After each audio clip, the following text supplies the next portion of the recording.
कह भी दो इस चैप्टर का टाइटल। वही दोपहर के वक्त अदिति अर्जुन से बोली, अर्जुन चले लंच करने। अर्जुन जो कि लड़कियों से बात कर रहा था उनके बीच से वापस आता है और दोनों साथ में लंच करते हैं। क्या बात है अर्जुन, फैन फॉलोइंग? नहीं यार, वो बस उनकी थोड़ी मदद कर रहा था। नॉट बैड माई बॉय, आते ही शुरू। क्यों, तुझे जलन हो रही है क्या? अदिति बोली, हाँ तो यार मुझे क्यों जलन होगी, मैं तो उल्टे खुश होंगी ना। बोल, कोई मदद चाहिए क्या तुझे? अर्जुन मन में, मदद तो तुझसे ही चाहिए, तू ही है वो जिसे बोलने की हिम्मत नहीं होती कि कितना प्यार करता हूं तुझे। ओए हीरो कहाँ खो गया? और फिर दोनों साथ में बैठकर लंच करने लगते हैं। अर्जुन बोला, अदिति शाम को कहीं घूमने चले? बिल्कुल चल सकते हैं, पर कहाँ चलेंगे? अरे यहाँ पास में एक बड़ा अच्छा रेस्टोरेंट है, वहीं कुछ ट्राई करते हैं। ठीक है, चल चलते हैं। और फिर दोनों लंच खत्म करके अपने अपने काम में लग जाते हैं। वहीं राहुल की नींद एक फोन से खुलती है। हाँ बोल। उधर से आवाज आती है कि वो दिल्ली पहुंच गया है। राहुल उसे एक एड्रेस बताता है और उसका इंतजार करने को कहता है और कुछ देर में तैयार होकर वो उससे मिलने पहुंच जाता है। हाँ क्या हाल है तेरे भाई? जय बोला, सनाय का भाई, क्यों बुलाया मिलने को? आकर तेरी गई नहीं अभी तक। राहुल बोला, वो जाएगी भी नहीं। क्यों बकवास कर रहा है जय? हालत देख अपनी, और जब से तेरा बाप मारा है ना, तेरी वैसी भी कोई वैल्यू नहीं है। जय बोला, वो तो पता चल जाएगी तुझे, देख हाथ मिला ले, तेरा ही फायदा है। और अगर ना करूं तो?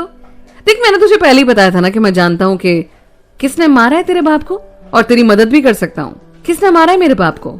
जय ने पूछा। बता दूंगा, थोड़ा सब्र रख। ठीक है, बोल के काम है। राहुल फिर उससे कुछ बताता है। तू पागल है क्या? ये कैसे हो सकता है? देख जय, वैसे भी तू जेल की रोटी खा चुका है तो यकीनन वापस जेल नहीं जाना चाहेगा। नहीं, तू मेरा साथ दे दे, तेरे बाप के कातिल को सजा भी मिल जाएगी और तेरे हाथ भी गंदे नहीं होंगे। ठीक है, पर क्या सबूत है कि उसी ने मेरे पापा को मारा है? अच्छा एक बात बता, उसके पास किसके पास इतनी हिम्मत है तेरे बाप को मरवाने की? उसका इतना नुकसान हुआ है और जबरदस्ती उसको तेरी बहन से शादी करवानी पड़ी है, और तू क्यों दे रहा है मेरा साथ, जबकि मैंने अभिनव और तुझे मारने की कोशिश की थी, और राजवीर से तेरी क्या दुश्मनी है? राहुल बोला, देख माना हम कितने भी बड़े दुश्मन है, पर सच्चाई ये है कि हम एक दूसरे को कितने वक्त से जानते हैं, और हम एक ही कॉलेज से हैं, तो दुश्मनी भूलकर एक दूसरे का साथ तो दे सकते हैं ना। दूसरा, मेरी कोई दुश्मनी नहीं है राजवीर से। मुझे ये पता लग गया कि वो कितना घटिया इंसान है जो अपने बेटे के लिए कोर्ट तक नहीं जा सकता है, वो मेरा क्या साथ देगा? और ऊपर से मैं अपने दोस्त को वहां इस हाल में नहीं देख सकता हूँ। जय बोला, मुझे भी यकीन नहीं आ रहा कि राजवीर ने मेरे पापा को मरवाया है। मुझे पता था जय। अच्छा तुम दोनों पर जो हमला हुआ था, उस इंसान का चेहरा याद है? हाँ, उसे तो कभी भूल नहीं सकता। राहुल फिर उसे एक बंद कमरे में ले जाता है जहां पर उसने एक आदमी को बांध रखा था। पूछ ले इसी से कि किसने भेजा था इसे। जय की जैसे ही नजर उस आदमी पर जाती है वो गुस्से से तिलमिला उठता है और उस आदमी की तरफ दौड़ता है उसे मारने को, पर राहुल उसे बीच में ही रोक देता है। पागल है क्या तुझे? यही तो हमारा सबूत, और तू उसे ही मार रहा है। किसने भेजा था तुम्हें? जय ने पूछा। वो आदमी कपकपाते हुए राजवीर का नाम लेता है।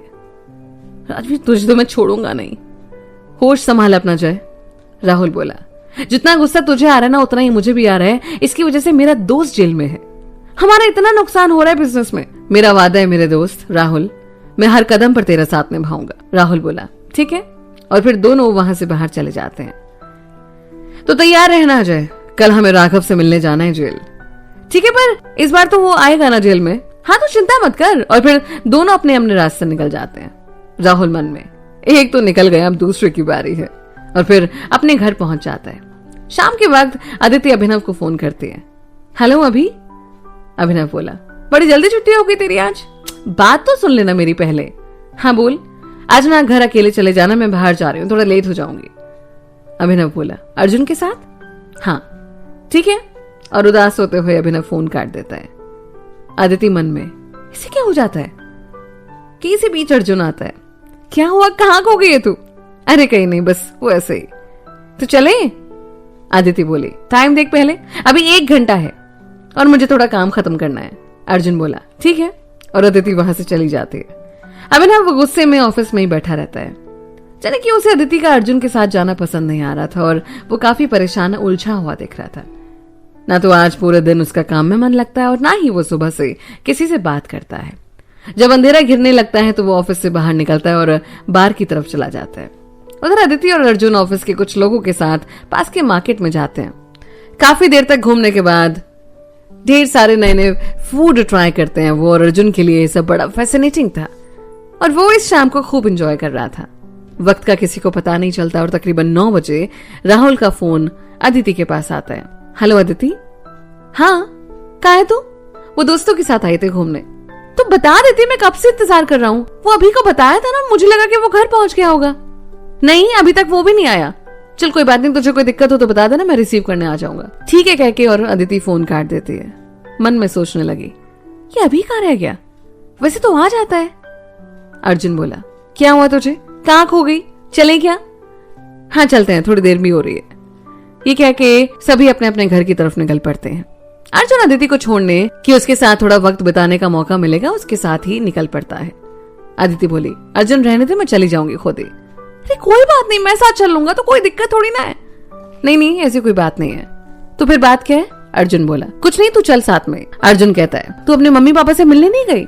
नहीं अभी नहीं, अब साथ ही जाएंगे। अच्छा वैसे ये अभिनव है कौन? मेरे दोस्त और रोहित चाचू का बेटा। रोहित चाचू?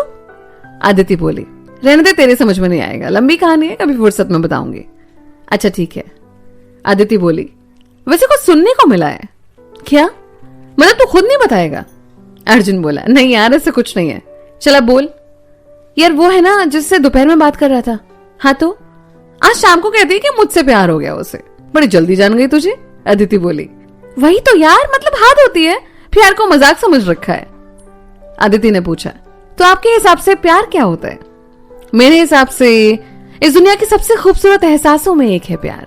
इसे ना शब्दों में बयां किया जा सकता, और ऐसा नहीं है कि आज देखा और कल प्यार हो गया। ये सब ना सिर्फ आकर्षण होता है, बल्कि मुझे आपसे प्यार है, आपसे प्यार है, नहीं मारे तो मर जाऊंगी, ये तो ऐसा एहसास है कि इंसान को खबर तक नहीं होती और वो घायल हो जाता है। अरे वाह, इतने अच्छे ख्यालात। कभी हुआ है कि प्यार तुझे? अदिति ने पूछा। अर्जुन बोला, हाँ बहुत ज्यादा। बड़े छुपे रुस्तम निकले जनाब। तो और तुझे? अर्जुन ने पूछा। अदिति एक पल को खामोश हो जाते हैं। अर्जुन बोला, क्या हुआ, मैंने कोई गलत सवाल पूछ लिया? अरे नहीं नहीं, वो बस ऐसे। तो कहाँ थे हम? अर्जुन बोला, कहाँ छोड़िए मैम, बातों बातों में रास्ते का पता ही नहीं चला और हम आपके घर के बाहर खड़े हैं। अदिति मुस्कुरा देती है और दोनों एक दूसरे को बाय बोलकर अलविदा लेते हैं। अदिति का दिमाग अभी भी अर्जुन के सवाल पर ही था। अदिति मन में, अब उन्हें क्या बताऊं मेरे दोस्त, जिनसे हमें मोहब्बत है, उस पत्थर दिल इंसान को हमारी मोहब्बत की कदर नहीं, पर उसे ये नहीं पता था कि उसके सिवा हमारी जिंदगी में किसी के लिए जगह नहीं होगी। और यही सोचते हुए वो डोरबेल बजाती है। राहुल, आ गई तू? हाँ कैसा है तू? बढ़िया। और कैसा रहा तेरा दिन आज का? बहुत बढ़िया। चल बाद में बात करेंगे, हाथ मुंह धो ले, फिर मैं चाय बनाता हूँ। और किचन की तरफ चला जाता है। अदिति मन में, ये बिना आया क्यों नहीं अब तक? कहाँ रह गया इतनी देर? और घड़ी की तरफ नजर डालती है, पता नहीं कहाँ रह गया। और फिर अदिति थोड़ी देर में फ्रेश होकर आती है। राहुल से पूछा, अभिनव नहीं आया क्या अभी तक? नहीं। तूने फोन नहीं किया उसे? नहीं यार, बस अभी अभी फ्री हुआ हूं, तू ही कर लेना फोन उसे। फिर अदिति अभिनव को फोन करती है। हेलो अभी? हाँ बोल रहा हूँ। कहाँ है अब तक तू? आता हूँ थोड़ी देर में। तू ड्रिंक कर रहा है क्या? पर तब तक अभिनव फोन काट देता है। राहुल ने पूछा, क्या हुआ? अदिति, नहीं कुछ नहीं। दोनों बातें करने लग जाते हैं, पर अदिति का ध्यान अभी भी दरवाजे की तरफ था। कुछ देर बाद राहुल अभिनव को फोन करता है। हाँ कहाँ है भाई? आ रहा हूं यार। राहुल फिर फोन काट देता है। राहुल मन में, इसे आज क्या हुआ? ऐसे बाहर से ड्रिंक करके तो नहीं आता था ये। अदिति बोली, क्या कह रहा है अभिनव? कितनी देर में आएगा? कह रहा है थोड़ी देर में आ रहा है। अदिति कुछ नहीं बोलती और दोनों अभिनव को इंतजार करने लग जाते हैं। कुछ देर बाद डोरबेल बजती है और अदिति तुरंत उठकर दरवाजा खोलने जाती है। अभिनव बिना कुछ बोले लड़खड़ाता हुआ घर के अंदर आता है। राहुल भी उठकर उसके पास आता है। क्या हो गया भाई, ये क्या हालत बना रखी है तूने अपनी? राहुल बोला। अभिनव, कुछ नहीं, और फिर कमरे में चला जाता है। चेंज किए बिना ही वो बेड पर लेट जाता है और थोड़ी देर में ही वो नींद में चला जाता है। राहुल बोला, तुझे पता है कि इसे क्या हुआ है? अदिति, नहीं तो। अच्छा रुक मैं देखता हूं। और फिर राहुल उसके कमरे में जाता है, पर अभिनव नींद की आगोश में जा चुका होता है। राहुल उसे उठाने की कोशिश करता है, पर वो बस इतना ही कहता है कि वो बाद में खा लेगा, और फिर एक बार नींद में चला जाता है। राहुल कमरे से बाहर आता है। अदिति ने पूछा, क्या हुआ इसे? कह रहा है बाद में खा लेगा, अभी भूख नहीं है। अदिति उदास हो जाती है। राहुल ने कहा, तू तो खा ले अब अदिति। अदिति बस सिर हिला देती है और बेमन से थोड़ा सा खा लेती है। तुझे क्या हो गया? मैं खाकर ही आई थी और बाहर से वो भूख नहीं है एक्चुअली। राहुल बस सिर हिला देता है और दोनों अपना डिनर खत्म करते हैं। उसके बाद राहुल घर से निकल जाता है और अदिति एक बार फिर अभिनव के कमरे की तरफ जाती है, पर वो नींद में होता है। अदिति वहां जाकर उसे कंबल ओढ़ा देती है और लाइट बंद करके अपने कमरे में आ जाती है। नींद उसकी आंखों से कोसों दूर थी और वो बेड पर लेटकर बस करवटें बदलती रहती है। वहीं राहुल सनाया के पास पहुंचता है।